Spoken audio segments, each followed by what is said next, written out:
The true New Year's Eve. There's a town nestled in the northern woods called Hollow's End, and it has a peculiar tradition. The New Year's Eve celebration is forbidden. On December 31st, no fireworks light the sky, no laughter fills the streets, and no countdown echoes through the air. The reason, according to the whispers of the elders, is simple, yet haunting. Midnight on New Year's Eve is when they come out. Few outsiders know of the tale, and the townsfolk prefer it that way.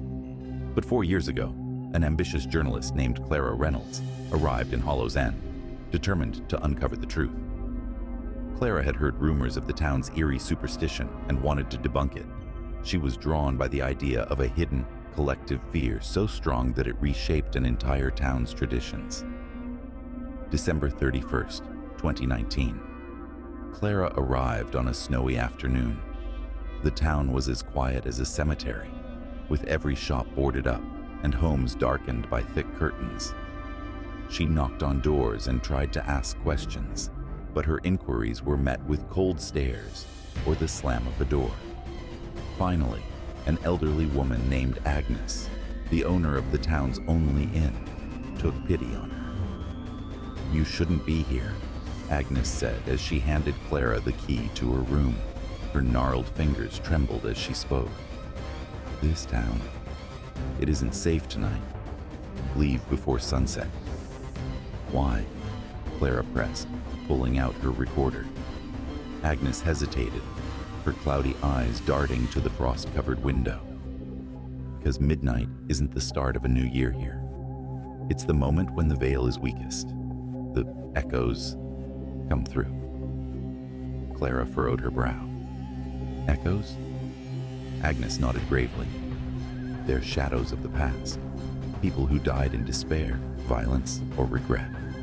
When the clock strikes 12, they walk these streets, searching for someone to take their place." Clara couldn't help but scoff, though she masked it with a polite smile. She thanked Agnes for the warning and went upstairs to unpack her gear. She planned to document the entire evening, convinced it was nothing more than folklore. 10 p.m. The empty town. By 10 p.m., the streets were utterly deserted. Clara wandered through the snow-covered lanes with her camera, noting how even the houses seemed to shrink into themselves, their windows glowing faintly with candlelight. She reached the town square, where a rusted clock tower loomed above her. The hands were stuck at 11:59, a permanent reminder of the town's unease. Beneath the clock tower stood a strange monument, a stone circle with engravings too faded to read. Clara knelt to examine it, running her gloved fingers over the markings. "It's a seal," came a voice from behind her. Startled, Clara turned to see a man in his 40s, bundled in a thick coat. His face was pale, his expression grim. "Sorry," he said, extending a hand. "I'm Michael. I run the general store." Clara shook his hand. "A seal for what?" Michael glanced at the clock tower. "To keep them out." "You mean the echoes?" Clara asked, her tone skeptical. Michael's eyes darkened. "I don't care if you believe me. Just don't break the circle." Before Clara could ask more, Michael hurried off, muttering something about getting home before the first chime. 11:45 p.m. The whispers begin. Clara returned to the inn to warm up, but the air inside felt heavier, colder than the snowy streets. As she reviewed her footage, she noticed something odd. Faint shapes moving in the background of her videos, barely visible through the falling snow. A sudden knock at the door startled her. It was Agnes, her face ashen. "Get out of here," Agnes whispered. "Take my car and drive. Don't stop until you see the city lights." "Why?" Clara demanded. Agnes leaned closer, her breath shaky. "Because they'll come for you first. Outsiders are easy prey." Clara laughed nervously. "Agnes, I think you're letting the stories get to you." Before Agnes could respond, the inn's grandfather clock began to chime. 12 o'clock, midnight, the first echo. The chime struck 12, and an unnatural stillness fell over the town. No wind, no creaking wood, not even the sound of Clara's breath. She looked out the window and froze. Figures were emerging from the woods. At first they appeared human, but as they stepped into the moonlight, Clara saw their distorted features. Some were missing eyes or had gaping wounds that didn't bleed. Others looked half-formed, their faces frozen in silent screams. Clara's hand flew to her camera. She zoomed in on the figures as they shuffled toward the town square, their hollow eyes fixed on the clock tower. Suddenly, one of them stopped. It turned its head slowly, unnaturally, until it was staring directly at Clara's window. It smiled. The chase. Panicking, Clara grabbed her coat and ran downstairs. She burst into the street, hoping to find help, but the town was empty. The figures, dozens of them now, were spreading through the streets, their twisted forms gliding more than walking. Clara ducked into an alley, her breath clouding the air. She peeked around the corner and saw one of the echoes standing beneath a street lamp. It was a woman with dark matted hair and a broken neck, her head lolling at an impossible angle. "Clara," the echo hissed. Clara's blood ran cold. She hadn't told anyone her name. She bolted, her boots slipping on the icy ground. The echoes moved faster now, their skeletal hands reaching out as they closed in. Clara tripped and fell, her camera skidding across the ground. She scrambled to her feet, but an icy hand grabbed her ankle. "No!" Clara screamed, kicking free. She ran toward the clock tower, the only place that seemed even remotely safe. The true midnight. Inside the clock tower, Clara slammed the heavy door shut and bolted it. The echoes clawed at the wood, their wails echoing through the night. Desperate, she looked around and saw the stone circle glowing faintly beneath the clock mechanism. A voice filled the air, deep and resonant. "Complete the seal." Clara hesitated, her heart pounding. She remembered Michael's warning. The circle had been broken. One of the stones was missing. Frantically, she searched the room and found the missing piece near the wall. As she placed the stone back in the circle, the clock hands began to move, ticking toward 12:01. The echoes screamed, their voices rising to a deafening crescendo. The moment the hands struck 12:01, the door burst open. Clara braced herself, but nothing came through. The echoes were gone. The aftermath. The next morning, the town was alive again, its people going about their day as if nothing had happened. Clara confronted Michael and Agnes, demanding answers. "They're trapped again," Michael said simply. "Until next year." Clara left Hollow's End that day, vowing never to return. But every New Year's Eve since, she's felt a cold breath on the back of her neck when the clock strikes 12. And sometimes, in the quiet of the night, she hears her name whispered in a voice that isn't her own. The sound beneath the snow. In the isolated village of Frosthaven, winter arrived like a blanket of silence. The snow piled so high it swallowed entire houses, muffling every sound until the world felt eerily still. People in Frosthaven whispered of a creature called the Whale, a predator that emerged during the deepest winters. No one knew what it looked like, because those who saw it were never found. A man named Elliot didn't believe in such stories. He had moved to Frosthaven only a few months prior, escaping the noise of the city. To him, the tales were nothing more than an old wives' myth, meant to keep people indoors. But as the longest winter night of the year approached, Elliot would learn the truth. The night it began. The first strange occurrence happened just after sunset. Elliot was shoveling snow from his driveway when he heard it. A faint, high-pitched wail drifting on the icy wind. It wasn't like any sound he'd heard before. It seemed to come from every direction at once. a hollow cry that made the hairs on his neck stand on end. He stopped shoveling and listened, but the sound faded as quickly as it had come. Whined through the trees, he muttered, shaking his head. But Frosthaven had no trees. The first warning Elliot's neighbor, Greta, was an elderly woman with an uncanny ability to sense trouble. She had warned him before about staying out too late, but Elliot had laughed it off. That evening, she knocked on his door, her face pale and drawn. "You heard it, didn't you?" she asked, her voice trembling. "Heard what?" Elliot replied, feigning ignorance. "The wail," she whispered, glancing nervously over her shoulder. "You have to stay inside tonight. Lock your doors and windows. Cover your mirrors. Whatever you do, don't go outside." Elliot chuckled. "Greta, I appreciate your concern, but I think I'll be fine." Her hand shot out and gripped his arm. For someone so frail, her strength was startling. "It's not a story," she hissed. "The whale hunts. It sees through the snow and hears every sound. The more you listen, the closer it gets." Before Elliot could respond, Greta left, muttering prayers under her breath. The sound grows louder.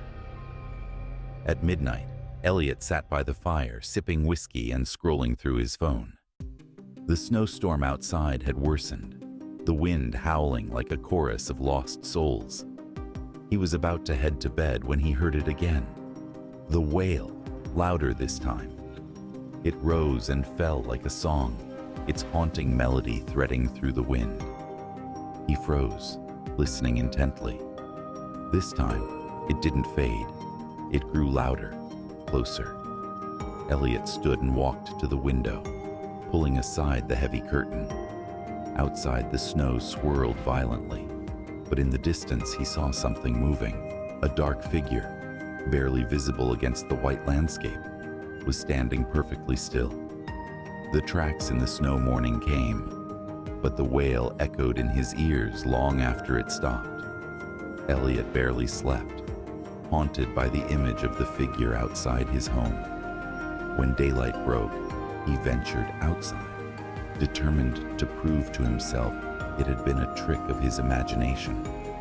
But in the fresh snow, he saw them. Footprints impossibly large and spaced far apart. They led from the forest's edge to the very spot he'd seen the figure. What was worse, they didn't stop there. The tracks continued toward his house, circling it before disappearing beneath his window. The uninvited guest. That evening, Elliot bolted every door and window. Greta's warnings rang in his mind, and for the first time, he felt genuine fear. He covered the mirrors just as she had told him, and sat in the living room with a fire roaring in the hearth. The wail returned at 10 p.m. It was so loud it seemed to come from inside his home. Heart pounding, Elliot grabbed a flashlight and crept toward the noise. He stopped in front of the covered mirror in the hallway. The sound was coming from behind it. His hands trembled as he reached for the cloth. He knew he shouldn't, but curiosity burned inside him. He pulled it away. In the mirror, his reflection stared back, but it wasn't right. His eyes were too wide, his smile too sharp, and behind his reflection stood a shadowy figure, its long clawed fingers resting on his shoulder. The wail comes inside. Elliot stumbled backward, his flashlight dropping to the floor. When he looked again, the mirror was empty. No reflection, no figure, just the bare hallway. The wail pierced the air again, this time deafeningly close. It came from the living room. Elliot turned and saw the fire in the hearth flicker and die, plunging the room into darkness. He could feel the cold seeping in, an unnatural chill that froze the air in his lungs. "Who's there?" he whispered, his voice barely audible. The wail answered. The final warning. Elliot never saw the creature clearly, but he felt its presence. He ran to the door, throwing it open and plunging into the snowstorm. The cold was brutal. cutting through his clothes like knives, but he didn't stop. Behind him, the wail rose again, closer, angrier. As he reached Greta's house, he saw her standing on the porch, a lantern in her hand. She beckoned him inside, slamming the door shut as soon as he crossed the threshold. "You saw it, didn't you?" she asked, her voice trembling. Elliot nodded, his teeth chattering. "What is it?" Greta's eyes were filled with sorrow. "The whale doesn't just hunt the living. It wants to replace them. It feeds on sound, on movement, on fear. If you hear it again, it means it's already chosen you." The snow's silence. Elliot left Frosthaven the next day, never looking back. He moved to a bustling city where the noise never stopped, where silence was impossible. But every winter, when the snow falls thick and the world grows quiet, he hears it, the wail, and each time it's louder than before.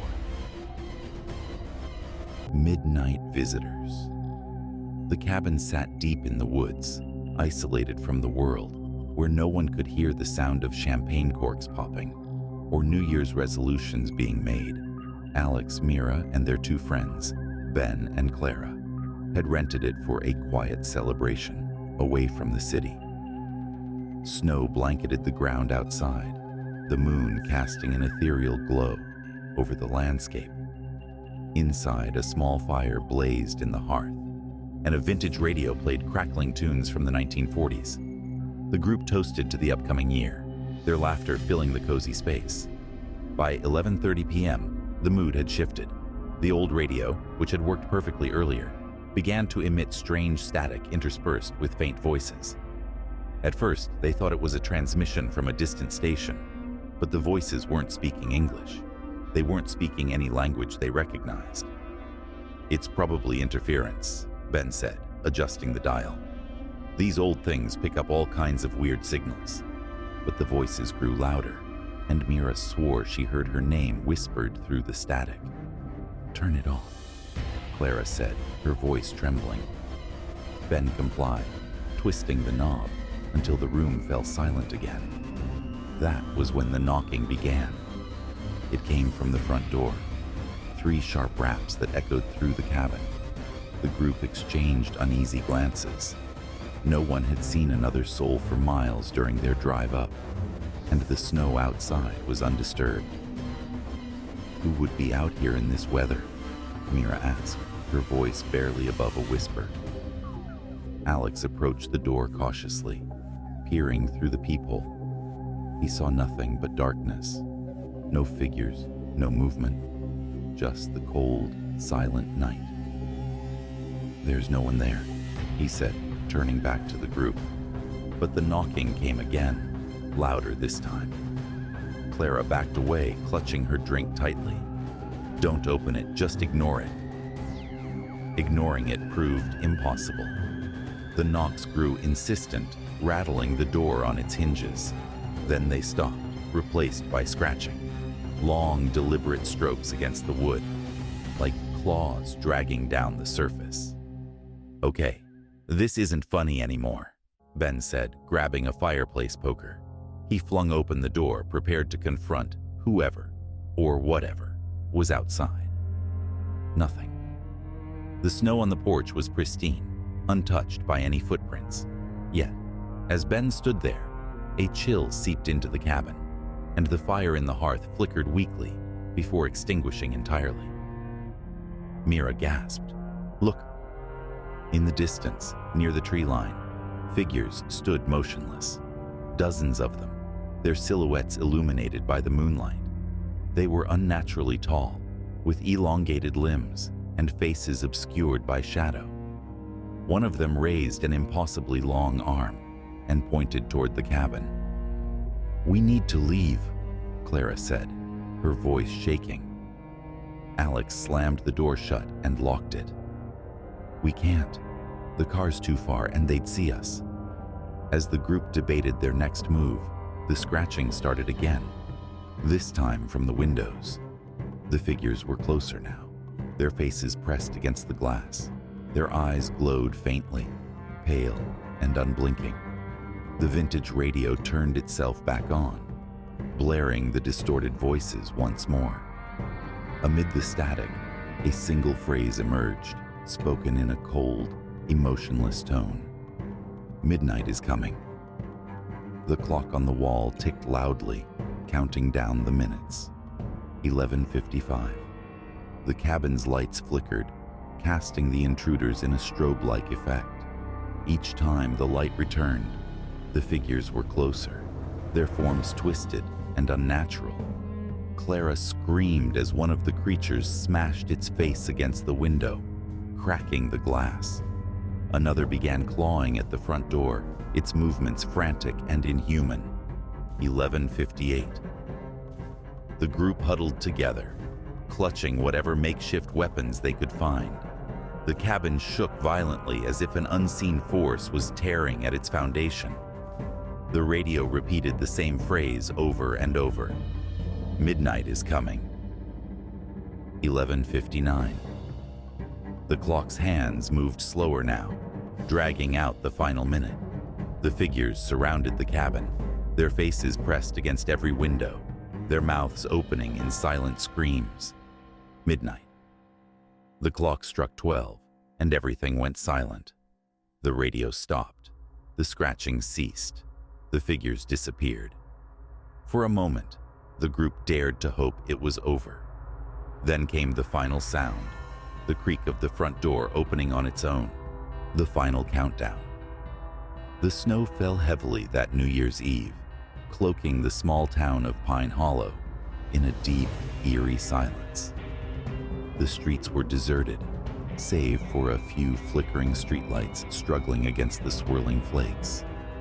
Inside the old abandoned lodge at the edge of town, a group of friends gathered for what they thought would be an unforgettable New Year's celebration. Emma, Jake, Lena, and Chris had been inseparable since high school. Now, in their late 20s, they rarely had time to reconnect. This year, they vowed to ring in the new year together, even if it meant spending the night in a crumbling building long rumored to be haunted. The lodge was cold, its walls lined with faded wallpaper and peeling paint. A massive grandfather clock stood in the corner, its pendulum swinging with a steady metallic clang. A fire crackled weakly in the stone hearth, casting flickering shadows that danced like wraiths across the room. "Legend says the clock chimes 13 times at midnight," Lena said, her voice hushed. "And whoever hears the 13th chime disappears forever." Jake scoffed, pouring himself another drink. "It's just a story. Old people trying to keep kids away from this place." Emma, sitting close to the fire, hugged her knees. "Still, it's creepy. Why 13? Clocks don't even have 13. Chris grinned, holding up his phone. "How about we record it? If it chimes 13 times, we'll have proof." As the minutes ticked by, the group's laughter and chatter gradually faded. The atmosphere grew heavier, the cold seeping into their bones. At 11:50, the wind outside howled, rattling the window panes. Emma thought she saw a figure standing just beyond the glass, but when she looked again, it was gone. At 11:59, the group gathered around the grandfather clock.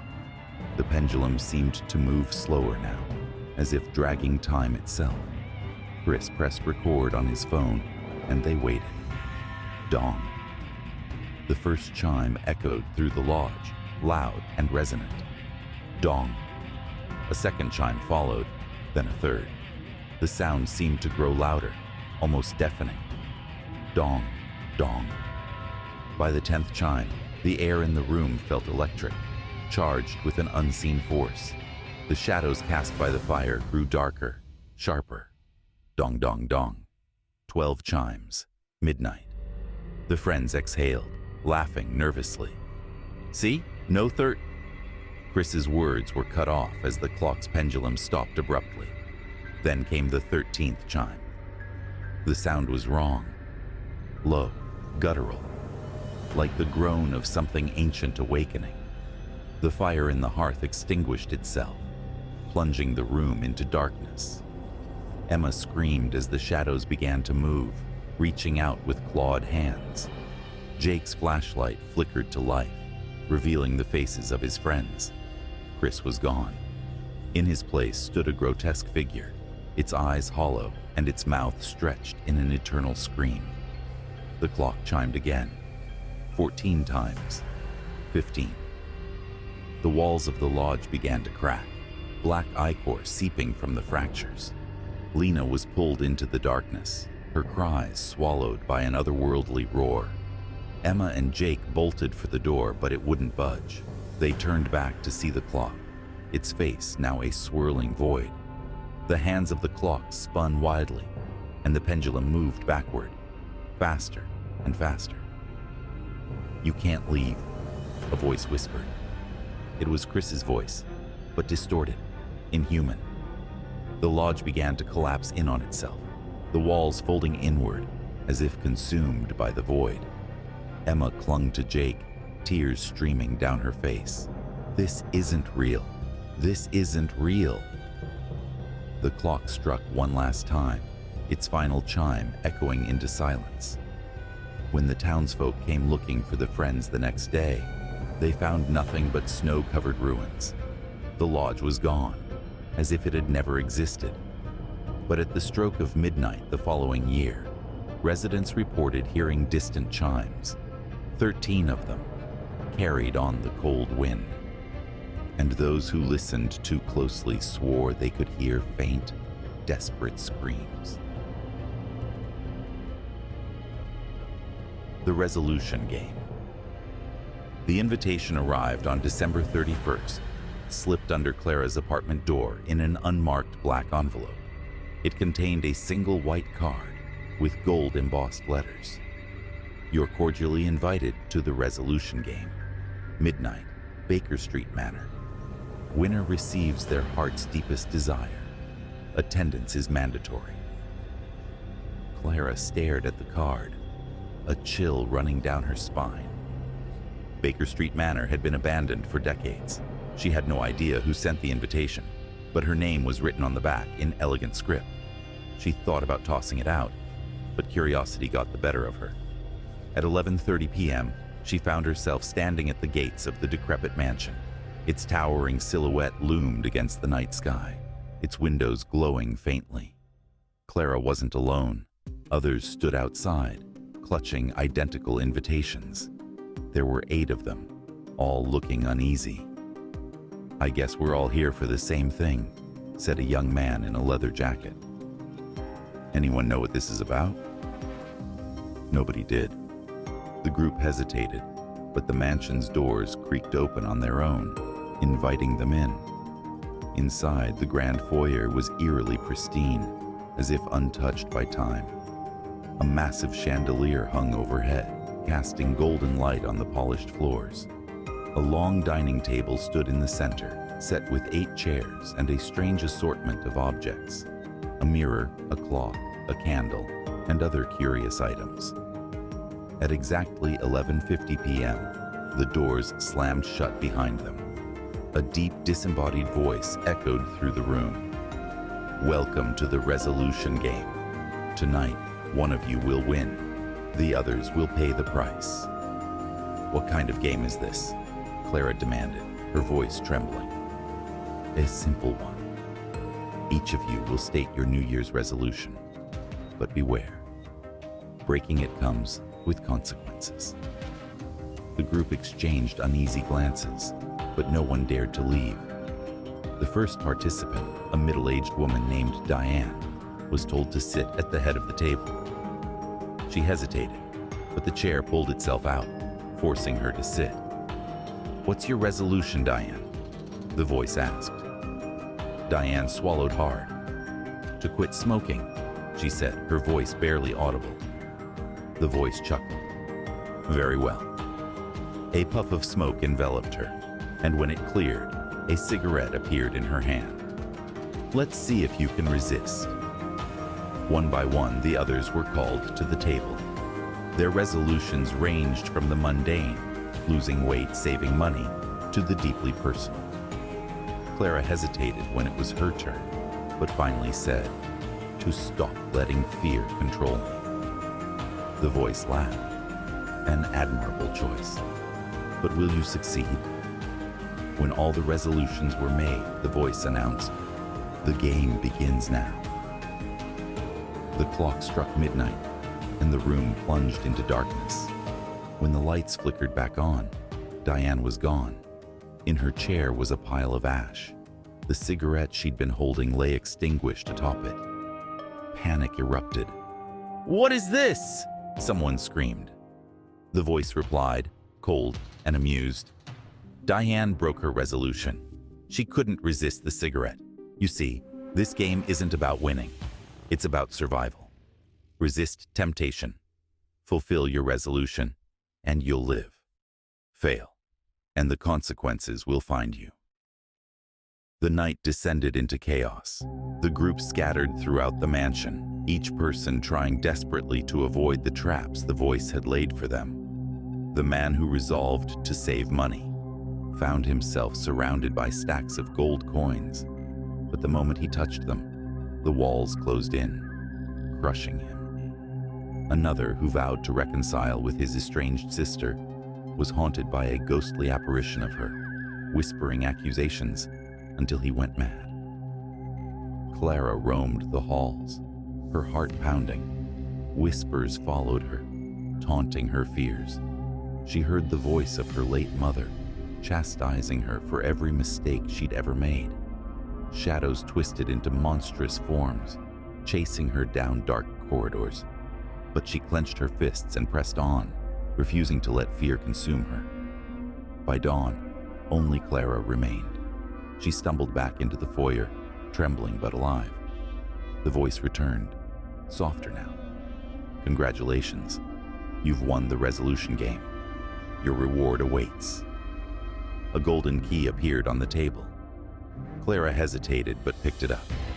The front door creaked open, and sunlight spilled in.